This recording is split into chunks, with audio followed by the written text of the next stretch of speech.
حضور علیہ الصلاۃ والسلام نے فرمایا کہ مومن کا معاملہ بھی بڑا عجیب ہے کہ اسے اگر تکلیف ہوتی ہے تو اس پر وہ صبر کرتا ہے، یا اسے خوشی ملتی ہے تو اس پر وہ شکر کرتا ہے،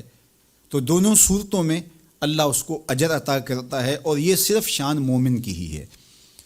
کہ وہ مصیبت پر صبر کرے، بلکہ فرمایا کہ مومن کے پاؤں میں کانٹا بھی چبھتا ہے تو اس کا بھی اس کو اجر دیا جاتا ہے، اس کے درجے بلند ہوتے ہیں، اس کے گناہ معاف کر دیے جاتے ہیں، اس کی خطاؤں سے درگزر کر لیا جاتا ہے۔ لیکن یہ مشروط ہے اس تکلیف کو صبر کے ساتھ برداشت کرنے سے۔ اگر وہ واویلا کرتا ہے، ناشکری کے کلمات کہتا ہے، تو تکلیف تو ختم نہیں ہوتی لیکن اجر زائل کر دیا جاتا ہے۔ تو اس لیے ہمیں ہر صورت کے اندر صبر کے دامن کو مضبوطی سے تھامنے کی تلقین کی گئی ہے، اور اہل ایمان کو یہ بھی سبق دیا گیا کہ جب انہیں کوئی بھی مصیبت پہنچتی ہے تو وہ کہتے ہیں انا للہ و انا الیہ راجعون، کہ ہم اسی کے ہیں اور اسی کے حضور پلٹ کے جانا ہے۔ تو یہ وہ امر ہے کہ جو ان کی طبیعت کے اندر ٹھہراؤ پیدا کرتا ہے اور ان کی زندگیوں کے اندر اللہ تعالیٰ جل شانہ پر جو یقین ہے اس کا پتہ دیتا ہے۔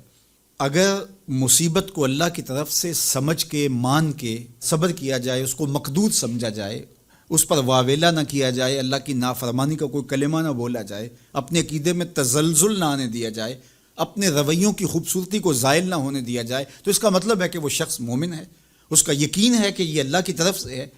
تو پھر اس کے یقین کے صلے کے اندر اللہ اس کو پھر ہدایت قلب کا چراغاں نصیب کرتا ہے۔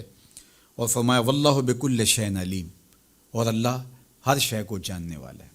اسے پتہ ہے کہ کسی پر مصیبت نازل کیوں کرنی ہے، اور اس مصیبت سے اس کا امتحان لینا مقصود ہے، اس کے درجوں کو بلند کرنا مقصود ہے، اس کے گناہوں کو معاف کرنا مقصود ہے، اس کو کسی آزمائش میں ڈال کر کے اس کو مزید کندن بنانا مقصود ہے،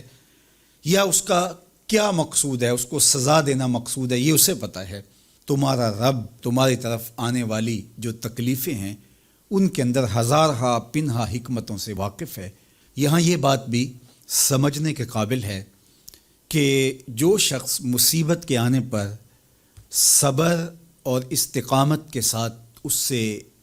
نپٹتا ہے اور اللہ پر جو اس کا یقین ہے اس میں تزلزل پیدا نہیں ہونے دیتا، کل من عند اللہ، اے محبوب فرما دیجئے جو کچھ ہے وہ تمہارے رب کی طرف سے، یہ اس کا خیال اور فکر ہے کہ یہ میرے اللہ کی طرف سے، تو پھر اس مصیبت کو ٹالنے والا بھی وہی ہے۔ تو اگر یہ اس کا عقیدہ پختہ تھا تو پھر وہ مالک کی دہلیز چھوڑ کے، مالک کی چوکھٹ چھوڑ کے کسی اور دہلیز پہ نہیں جائے گا، کسی اور چوکھٹ پہ نہیں جائے گا، وہ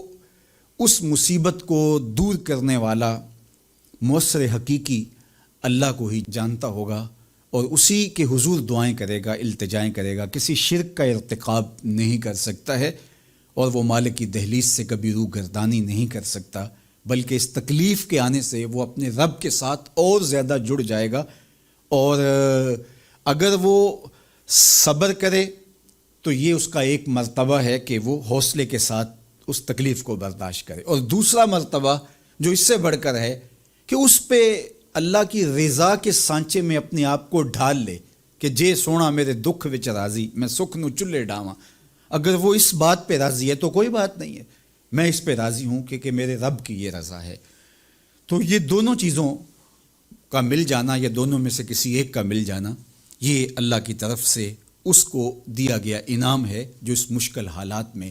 اس کو حاصل ہوتا ہے۔ اب وہ کس کیفیت میں ہے اللہ تعالیٰ اس کو خوب جانتا ہے، کہ وہ اس پہ صبر کر رہا ہے یا اس کا اندر ڈول رہا ہے، اس کا عقیدہ کمزور تھا اور وہ کمزوری کے باعث جو ہے وہ تزلزل کا، تذبذب کا شکار ہو گیا، تو یہ تمہارا رب خوب جانتا ہے۔